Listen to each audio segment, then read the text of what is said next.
로마서 14장 7절 8절 말씀, 자신이 목적이 될 수 없다 오는 이런 제목이 될 것 같아요. 오늘 본문 말씀을 보더라도 사람이 사는 목적이 분명히 나와잖아요. 그죠? 자신을 위하여 살지 못한다. 자신만을 위해서 살지 못한다. 결국 그런 얘기죠. 오늘 말씀에는 또 살아도 죽어도 주를 위해서 살아야 된다, 이런 말씀이 있고, 결국 인간의 삶의 목적을 좀 얘기를 하는 거죠. 지난 시간에도 그랬지만은 왜 사는지를 정확히 알아야죠. 그래야 어떻게 사는 방법이 나올 거 아니에요. 이게 왜 사는지 모르면 어떻게 해도 잘 안 나와요. 그냥 막 살아버리죠. 우리는 왜 사냐? 하나님의 영광을 위해서 산다. 그러면 어떻게 살아야 되냐? 각자 알아서 여러분들이 생각을 또 해야겠죠. 우리 신체 구조를 늘 나는 생각해 봐요. 내 신체를 보면서 사람이 사는 방법이 좀 나올 것 같아요. 지금 내가 산다고 하지만은 사실 내가 산다고 하는 것이 사라지는 것이 아니고, 내가 산다는 것 자체는 어떻게 보면 나만 포함된 게 아니에요. 우리 가족도 포함되고, 우리 교회도 포함되고, 우리 주변에 있는 사람도 포함되는 거죠. 내가 살아있음으로 그렇게 되는 거죠, 사실은요. 내가 죽는다고 하는 것도 그런 것 같아요. 내가 죽는다는 것도 내 혼자만 죽는 게 아니라 내가 죽음으로써 우리 가족이 또 연관이 다 돼요. 우리 교회가 또 연관이 다 되고, 그 넘어서 또 많은 지인들과 연결이 쭉 다 되거든요. 그러니까 우리가 사는 거나 죽은 거나 사실 연관이 지금 다 되고 있어요. 어떻게 보면 내가 지금 살아있음이 하나님과 또 다 연관되고, 결론적으로 그렇게 되고 있다는 거죠. 혹시나 나만 위해서 산다 하면 그건 큰일 나는 거야. 이 사람은 뭔가 지금 엄청 착각을 하고 지금 살고 있는 거야. 절대로 사람은 나만 위해서 살지 못하게 되어 있어요. 이게 창조의 원리예요. 어떻게 보면, 성경 보면. 뭐 가끔 내가 돈 벌겠다, 출세하겠다, 공부 열심히 해서 뭐 하겠다, 그게 만약 목적이라면 이게 다들 큰일 나는 거야. 후회하는 거예요, 나중에. 그거 했는데 나중에 보니까 이게 목적이 아닌 거죠. 그건 하나의 과정인 거예요. 돈 버는 것도 하나의 과정인 거, 방법이고, 출세도 하나의 과정, 방법이 있고, 내가 열심히 공부하겠다는 것도 하나의 과정이고 방법이고, 목적은 아니라는 거야. 이게 늘 목적을 착각을 하고 있어요. 그것이. 그래서 뒤돌아보면 오직 그걸 위해서 살아서 돈 벌기 위해서 살고, 출세하기 위해서 살고, 뭐 이렇게 살다 보니까 왜 태어났어 도대체? 이거 하려고? 그러니까 인생이 허무해지는 거예요. 슬슬. 한 게 뭐예요 도대체? 답답한 거예요. 절대로 사람은 자기가 자기의 목적이 될 수 없다고 성경은 얘기해요.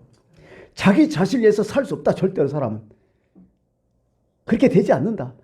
우리가 그렇게 얘기했잖아요. 내가 음식을 먹더라도 입만 위해서 먹어요? 아니잖아요. 그 음식을 통해서 모든 장기들이 움직여야 한단 말이죠. 그럼 장기들이 움직이는 게 장기들만 위해서 움직여요? 아니죠. 그것을 움직이기 통해서, 그것을 통해서 또 다른 장기들이 살고 또 다른 것이 살게 되어 있는 거죠.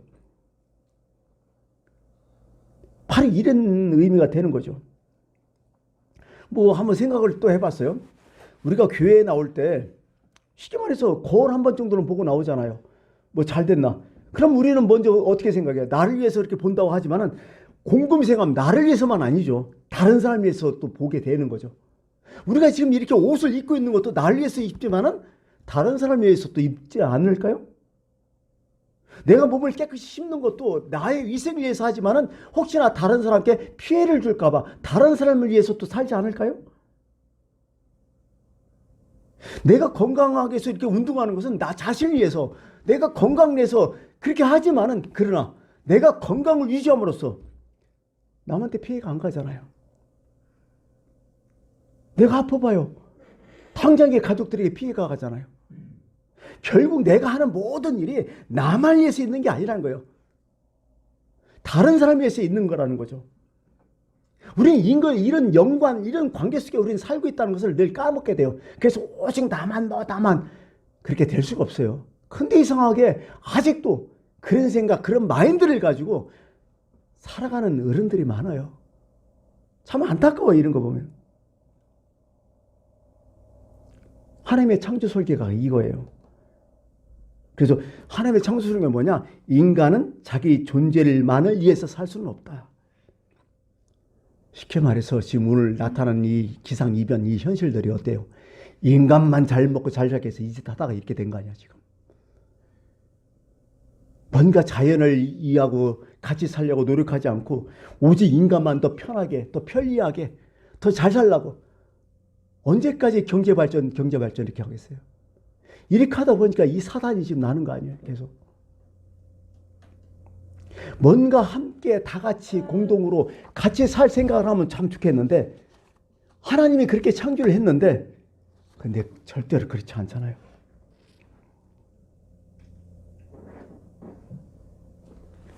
삶의 의미도, 삶의 행복도 어떻게 보면요, 나만 위해서 있는 게 아니에요. 함께 서로 같이 이렇게 돼야 된 말이죠. 이 성경에 보면 함께 서로 같이 이런 게 참 많아요. 예, 기쁨도, 인간의 기쁨도 내가 직접 기쁨을 얻으려고 하면 그것은 뭐예요? 문제가 많아. 그것은 기쁨이 단순하고 그 기쁨이 뭐 순간은 좋지만은 늘 후회를 끝나요. 근데 진짜 기쁨은 내가 직접 내가 얻는 기쁨이 아니라 다른 사람을 통해서 내가 얻어지는 기쁨이 진짜 기쁨이라는 거예요, 애들. 사람은 이렇게 좀 살아야 되죠. 예. 우리가 그렇잖아요. 자기 자랑하는 사람 보고 좀 슬픔 갖고 좀 이상하잖아요. 근데 다른 사람이 나를 자랑해 줄 때는 그게 진짜 자랑 아니에요? 사람은 이렇게 살아야 돼요. 기쁨도 그렇다는 거야. 행복도 그렇다는 거야. 내가 나를 위해서 막 행복해지려고 노력하는 인간치고 다른 사람 피해를 많이 줘요. 그렇지만은 다른 사람을 행복해짐으로써 그 행복이 나한테 왔을 땐 이게 진정한 행복이라고 말할 수 있는 거죠. 결국 인간은 자신이 단독적으로 혼자 살 수 없다는 거죠. 물론 아담을 창조하시고 화를 만드셨지만은 하나님께서 그랬잖아요. 사람이 독처하는 것이 좋지 못하다고. 같이 살아야 된다고. 서로 같이 된다. 그래서 한 개체 한 개체가 따로따로 존재됐지만은 사실은 어디서부터 행복이 더 있는 거예요? 서로 도와주는 데서 행복이 있다는 거야. 거기서도 행복이 있다는 거죠. 결국 인간이 다 타락하고 나니까 어떻게 돼요? 서로 간에 어떻게 왼수가 돼버리잖아요. 응? 서로 간에 핑계거리 만들고 서로 간에 막 별로 안 좋은 그런 관계가 이어지잖아요. 그게 지옥이거든요, 어떻게 보면. 이 고린도전서 12장 25절부터 쭉 보면요. 우리 몸을 선명하면서 이렇게 우리 몸을 살펴보니까 우리 몸에는 분쟁이 없고 오직 여러 가지 지체가 서로 돌보게 하셨다고. 내 몸이 그렇잖아요. 만일 한 지체가 고통을 받으면 모든 지체가 다 함께 고통을 받고 한 지체가 영광을 얻으면 모든 지체가 함께 즐거워하느니라. 함께 한 지체가 모두라는 거야, 여기. 우리 몸이 그렇다는 거야. 그러므로 예수 믿는 사람이 다 그렇다는 거죠. 나 혼자만 존중하는 게 아니라 예수 믿는 사람들 늘 공동체를 생각해야 되고 하나님을 생각해야 되고 우리를 생각해야 된다는 거죠. 절대로 나만 위해서 하나님이 설계되어 있지 않다는 거죠. 예. 근데 인간이 자꾸 타락하고 죄를 범하면 자기만 생각해요. 그래서 인간이 불행의 원인이 되는 거죠. 어떻게 보면 진짜 남을 섬기면서 이루어지는 행복이 진정한 행복이라고 늘 성경은 얘기를 많이 하고 있는 거죠. 그래요. 상생이라는 얘기가 있잖아요. 상생. 서로 같이 살려는 마음들. 근데 자꾸 세상은 척박해져갖고 상생이 안 되는 것 같아요. 다들 자기만 살려가는 것 같아요. 그래서 삶이 힘들어지고 재미가 없어지고 그렇게 평생을 살다 보니까 목적을 잃어버리고 허무에 빠져버리고 왜 이렇게 살았는지 후회가 되고 잠언서에 읽어보니까 이런 말씀이 툭 튀어나오더라고요. 28장 8절 중한별리로 자기 재산을 늘리는 것은 가난한 사람을 불쌍히 여기는 자를 위해 그 재산을 저축하는 것이니라. 아니, 하나님이 갚아버린다는 거 나중에. 중한별리 고금이죠. 그것으로 재산을 늘리는 인간들 많잖아 지금. 진짜 어려운 사람들. 그 먹고 살라는데 거기에 또 막 중환별리 아니면 참 엄청난 임대료라든지 가진 사람의 그 행포들을 그런 사람이 있어요, 세상에. 근데 또 한편에서는 가난한 사람을 불쌍히 여기는 자가 있다는 거야. 그 두 종류가 있다는 거야. 하나님 눈에 볼 때는 진짜 사람한테 진짜 힘들게 하면서 살아가는 사람이 있고, 한쪽에서는 사람을 행복하게 위해서 살아가는 사람이 있다는 거지. 근데 가만히 보니까, 나중에 보니까 아무리 중환별리로 이렇게 사람 힘들게 해서 돈을 많이 벌었어도 결국 끝에 가니까 결국 가난한 사람을 불쌍히 여기는 자를 위해서 하나님께서 다 저축해 뒀다, 이런 얘기야. 결국 하나님께서 그렇게 만든다는 거죠. 참 그런 거 보면 사람이 어떻게 살아야 할 것을 여기 쭉 얘기를 하는 거죠. 그래서 오늘 말씀해 보면서 내 스스로 한번 생각했어요. 나는 무엇을 위해서 지금까지 살았는가? 또 나는 어떻게 살아왔는가? 현재에도 내가 무엇을 위해 오늘을 이렇게 살고 있는가? 사실 인간으로 태어나면 이것은 반드시 대물이 아니라 하나의 늘 우리 마음에 두어야 될 하나의 어떤 질문이라고들 생각해요. 질문에서 어떻게 하면 해답이 나오거든요. 예. 또한 마지막으로 오늘 내가 그렇게 살았어요. 내가 그런 목적을 가지고 살았어요. 근데 목적은요, 금방 나타나지 않아요. 목적은 저 미래에 항상 있어요. 그래서 사람이 치는 거야. 목적이 딱 돼갖고 금방 뭔가 되면 할 것 같은데요, 이게 안 되거든. 이게 목적이 저 미래에 있기 때문에 오늘 어떤 목적을 두고 내가 산다 하면 그건 참 어떻게 보면 고난의 길이야. 그렇지만은 분명하게 하나님께서 나의 선한 뜻, 선한 목적이 있다면 그것을 반드시 하나님께서 갚으신다는 것을 여러분 꼭 기억하셔야 돼요. 예, 그게 믿음이거든요. 믿음은 바라는 것들의 실상이라겠어요. 지금 보이지 않아요.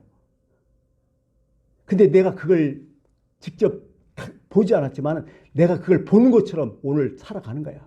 그게 상 중요한 것 같아요. 어떻게 책을 읽다가 우연찮게 그 비행기가 언제 처음 만들어졌죠? 최초의 비행기가 몇 년도? 1903년도 12월 17일 날 나와요. 라이트 형제가 만들었다고. 최초의 비행기가 1903년 12월 17일 날 처음 날랐대요. 어떻게 됐냐면 12초 동안 날랐대요. 그래서 37m를 날랐다는 거예요. 11초 동안. 엄청난 거죠. 그 당시에 뭐 그거 처음 있지. 새처럼.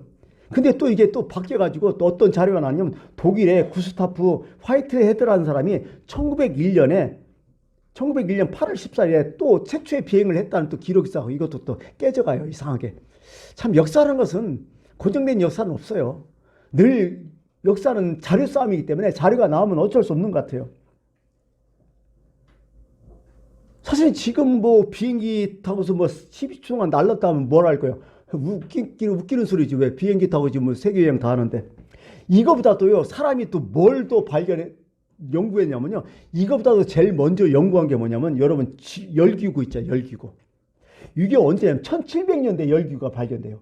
1783년도에 프랑스의 몽골피라는 두 형제가 새들처럼 한번 우리도 하늘을 날아보겠다고, 저렇게 날았으면 참 좋겠다고, 그래서 고안한 것이 바로 기구를 만든 거야.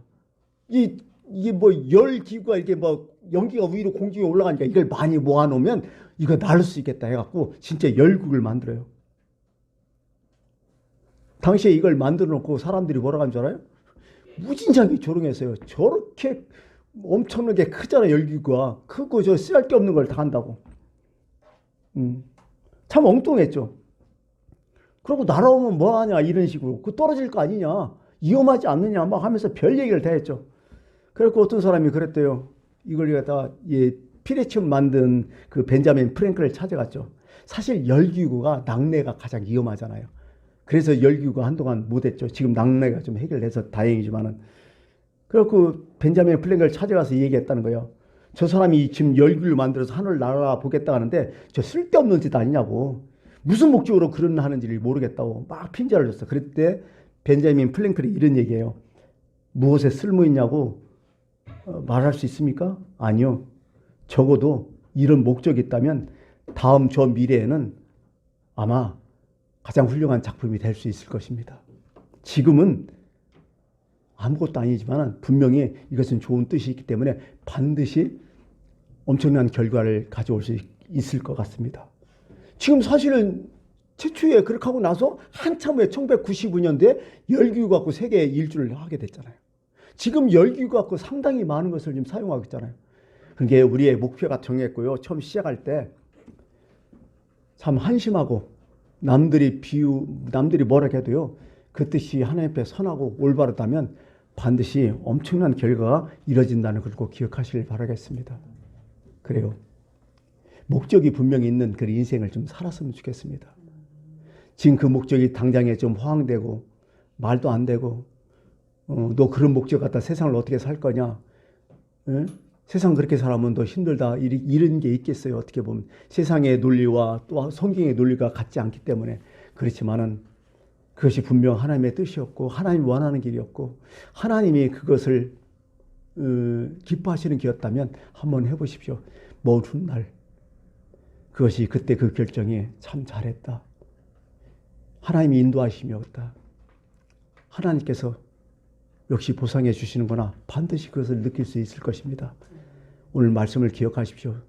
누구든지 자기를 위해서 사는 사람이 없다고. 이 사람들이 비행기를 만든 사람들이지 열기를 만든 사람들은 결국 자신을 위해서 그렇게 하지 않았어요. 어떻게 하면 사람들에게 좀 더 편리할까? 좀 더 희망을 줄까? 좋은 세상을 만들까? 이런 마음으로 했기 때문에 지금 이 사람들의 이름이 올라갈 수 있는 거죠. 그러므로 오늘 나 자신을만 살지 말고 우리 모두를 위해서 잘 사는 방법을 생각하며 살았으면 좋겠습니다. 기도하겠습니다.